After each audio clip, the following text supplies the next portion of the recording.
manhunt to find the killer of a young mother in Bradford. More than 48 hours since Kulsana Akhtar was stabbed to death in the street as she pushed her baby in a pram. The main suspect, Habiba Mason, is still on the run.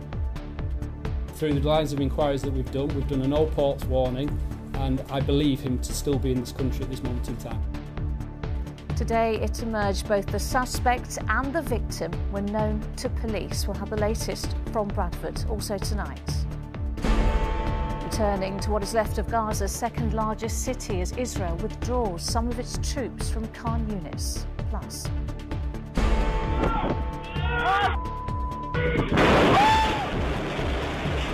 Seconds from tragedy, a narrow escape for a family in Wigan after a crane smashes into their home. And look up, the view in America right now, a once-in-a-lifetime moment as it heads to a total eclipse of the sun.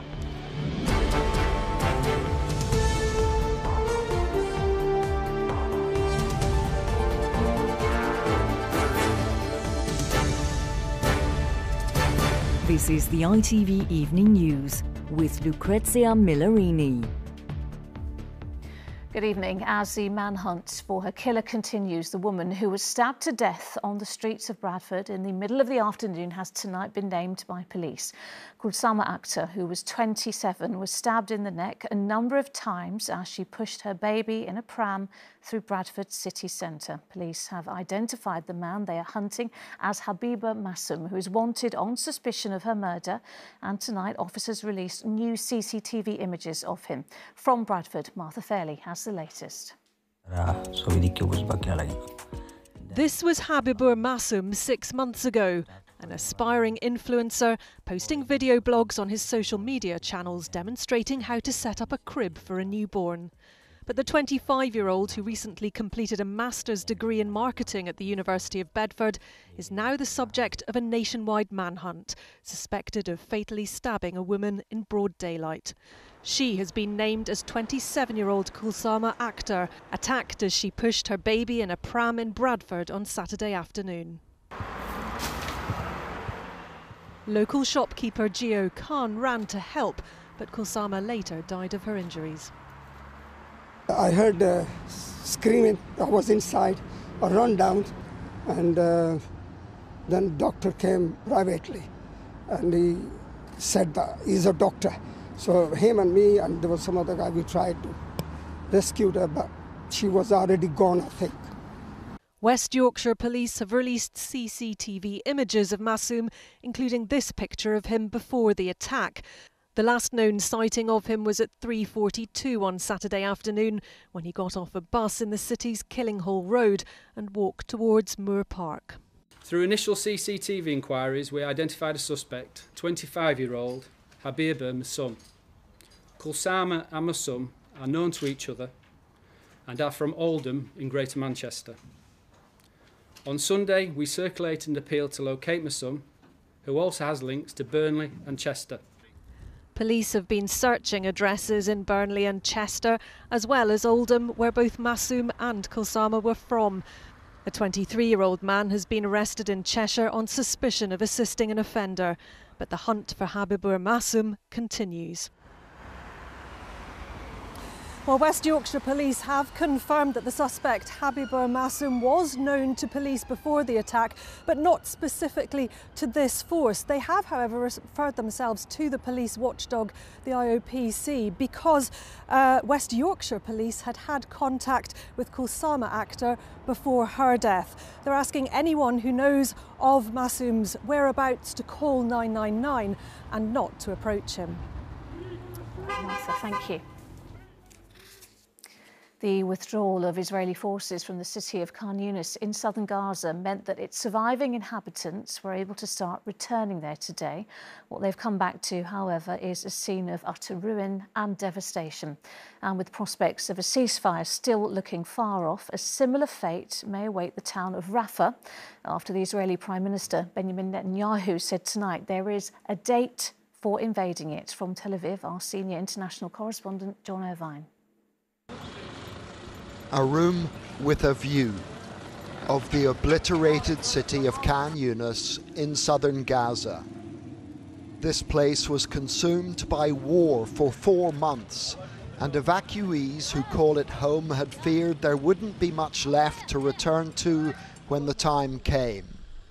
Today was that time, and their worst fears were confirmed. To the toll of this war can now be added the broken hearts of the residents who found only rubble where their homes had been. No words can describe my pain. I have no words to express my feelings, said this woman called Hanan. Our memories, our dreams, our childhoods and our family are all gone. I didn't find anything to salvage. Hamas responded to the IDF withdrawal from southern Gaza by trying to fire rockets from Khan Yunis. These are Israeli drone pictures of their own missiles hitting some launch sites. Across Gaza, the damage and displacement is so extensive that 100% of the population now depends on handouts.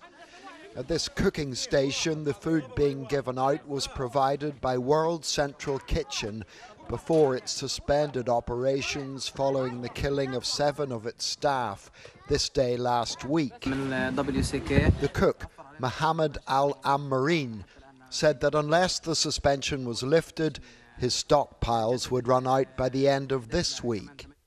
If the IDF pullout means major ground operations in Gaza are over, the Israeli Prime Minister isn't saying so.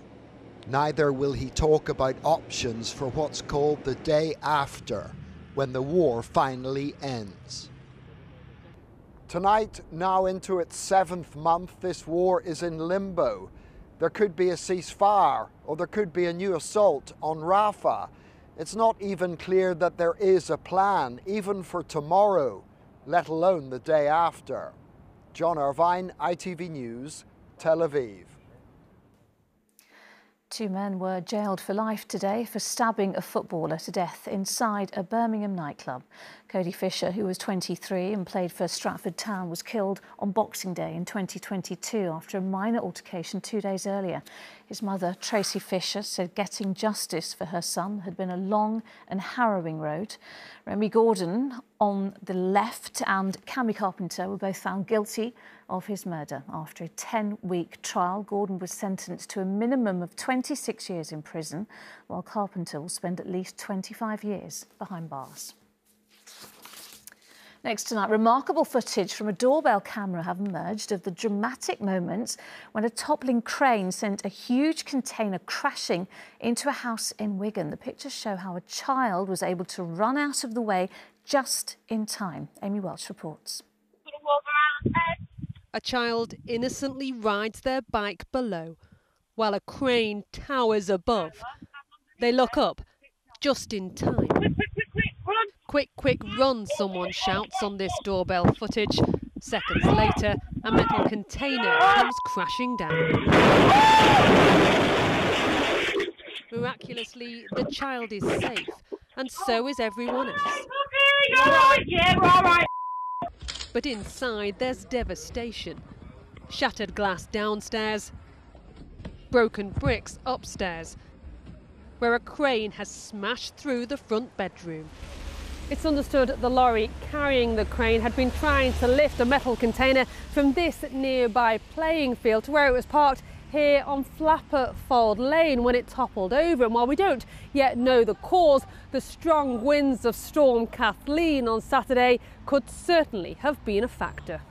The crane has now been removed, but it'll be some time before it's safe to return. A lucky escape, but one no family should have to endure. Amy Welch, ITV News, Wigan. The Labour leader, Sir Keir Starmer, today defended his pledge to form partnerships with the private sector should Labour win power. He was speaking exclusively to ITV News as Labour announced plans to team up with business to help children with type 1 diabetes. Here's our health correspondent, Rebecca Barry. At Kingsmill Hospital in the East Midlands, the man vying to be our next Prime Minister, setting out how he'd get the NHS back on its feet. And this is Ralphie. Keir Starmer exclusively revealing to ITV News how his Labour government would work hand in glove with business to improve the health service. Like this, a partnership with Virgin Media O2 to give children with type 1 diabetes the latest technology. We want to do much more of this in the NHS. Alongside their plan to use private hospitals to cut NHS waiting lists, it's bound to make some on the left feel tense. Isn't that just privatisation by the back door? Where there's capacity in the private sector so that people can go from the NHS to the private sector for their operations, that should be done to bring down the waiting lists. The principle that healthcare, the NHS, should be free at the point of need, of use, is absolutely fundamental to us. That's unshakable. Shouldn't you just give the NHS the funding it needs so that you don't have to lean on the private sector? Well, look, we're in a crisis situation at the moment, and the question we have to answer is the government having allowed the waiting list to get to 7.5 going on for 8 million people. How do we get that down at speed? Half of people think that ministers should increase taxes to spend more on the NHS. Will you commit to do that? Well, look, do we need to spend more on the NHS? Yes, of course we do, but it also needs reform. The amount of money that's wasted, that's like putting water into a leaky pot. It doesn't make any sense. How would you resolve the dispute with junior doctors? Would you agree to give them the 35% pay increase they want? The first thing is I don't want to see those strikes. So what would you offer them? I think that 35% is too high. The doctors actually are talking additionally about terms and conditions. I do think there are things that could be looked at there. The government already uses the private sector to relieve pressure on the NHS, and the Prime Minister made cutting waiting lists a key pledge. Voters will decide who they trust with their health. Rebecca Barry, ITV News in the East Midlands. Plenty more to come on the ITV Evening News, including the cost of manicure going up across the country, but will it be enough to fill in the industry's wage gap? And I'm live at the biggest sporting venue in the world in Indianapolis, where the Eclipse across America is now just minutes away. We will bring you the latest pictures. They are pretty special. After the break.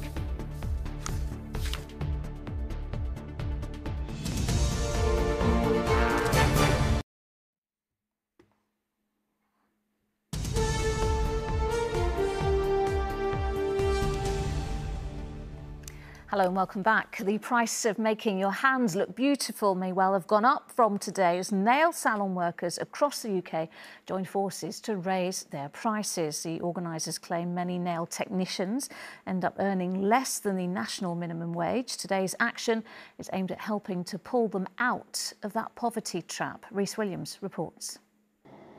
It's a treasured routine for people across the country.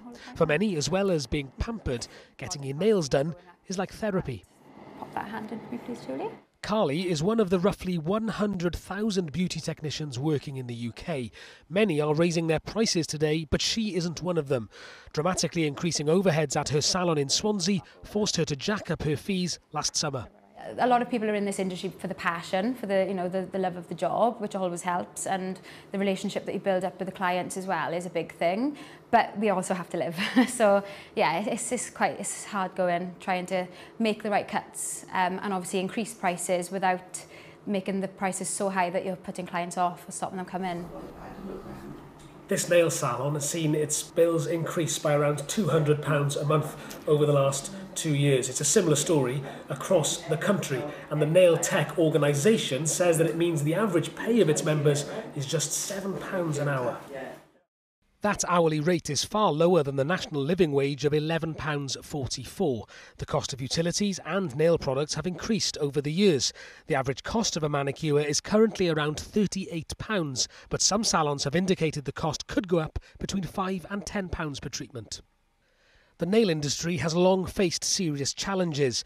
An ITV News investigation last year discovered evidence of workers being brought to the UK illegally from Vietnam to work in nail salons with prices which are usually too good to be true. This puts additional pressure on legitimate salons like Carly's, who are already seeing customers cut back on the luxury of a manicure. Utilities and fuel are necessities, they're not luxuries. So this is the first thing people will stop having, or they'll try to stretch out in between appointments. Arranging with competitors to increase prices at the same time is illegal, but the industry body says today's optional price increase merely aims to ensure technicians earn a fair living wage. Rhys Williams, ITV News, Swansea. The fashion label Ted Baker has announced it's closing 15 stores in the UK and cutting nearly 250 jobs.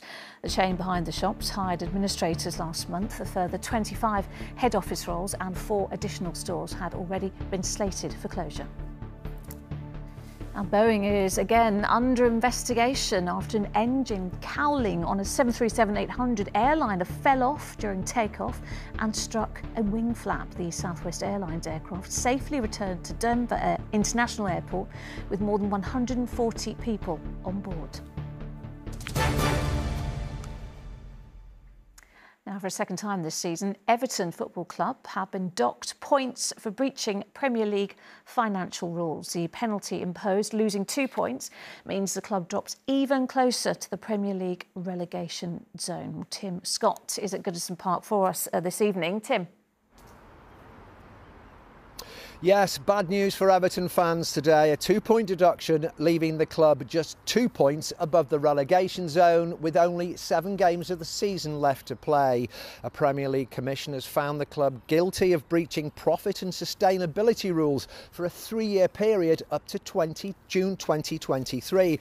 And they've imposed that 2-point deduction with immediate effect. Now, the club has already been docked 10 points last November for a £19.5 million overspend, although that was reduced on appeal to just 6 points. As for the club themselves today, they've released a statement saying they don't think this 2-point penalty is appropriate, but they say that they're pleased with the commission for giving them some credit for their mitigating points, such as the overlapping of today's sanction with the previous sanction, the club's cooperation with the commission, and the fact they did admit to breaching the rules. And they also say they now plan to appeal today's 2 penalty point sanction. All right, Tim at Goodison Park, thank you. Now, French soldiers have taken part in the British changing of the guard ceremony for the first time, marking the 120th anniversary of the Entente Cordiale.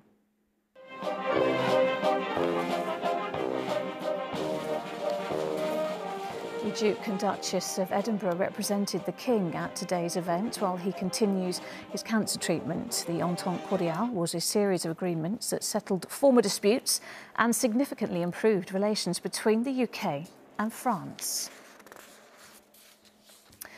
Now, millions of people across Central and North America are awaiting the arrival, beginning in less than an hour, of that rarest of all celestial events, a total eclipse of the sun.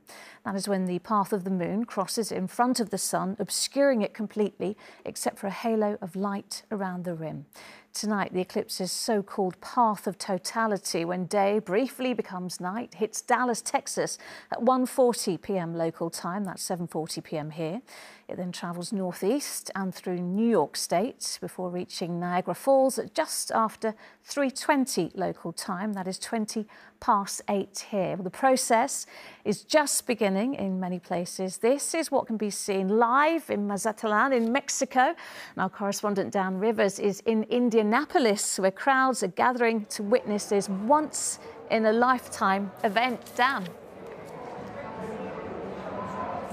Thanks, Lucrezia. Yeah, we are really just seconds away from the partial eclipse starting here. We'll have to wait a little bit longer for the full effect of totality, but 50,000 people have crowded into the Indianapolis Speedway, this racetrack. We've had the race cars going around, keeping the crowd entertained as they wait for this incredible phenomenon as the moon goes in front of the sun. This was where the moon's shadow first came into contact with a continent. The celestial alignment first visible in Mazatlan, Mexico, as crowds waited for totality. In Dallas, predicted storms were causing a scramble of changed plans on the roads as people headed north. At the biggest sports venue in the world in the Midwest, they can cope with more than 250,000 people. The stands of the Indianapolis Speedway were packed for lunar, not pole position. Here many had camped out last night to bag their spot for a show which promises to be out of this world. Oh, we're all excited. We're ready to be there. We're ready for this. I've been planning this for months. We were to go to Texas, and then my wife got pregnant, and then now we're here. I am thrilled to death. I'm 62, and this is going to be the highlight of my life. Dale and Janet Peppert had driven 11 hours for a once-in-a-generation opportunity. I don't know what to expect. That's why I want to be here. Our friends told us if we miss this one, we're not going to live to see the next in 2044.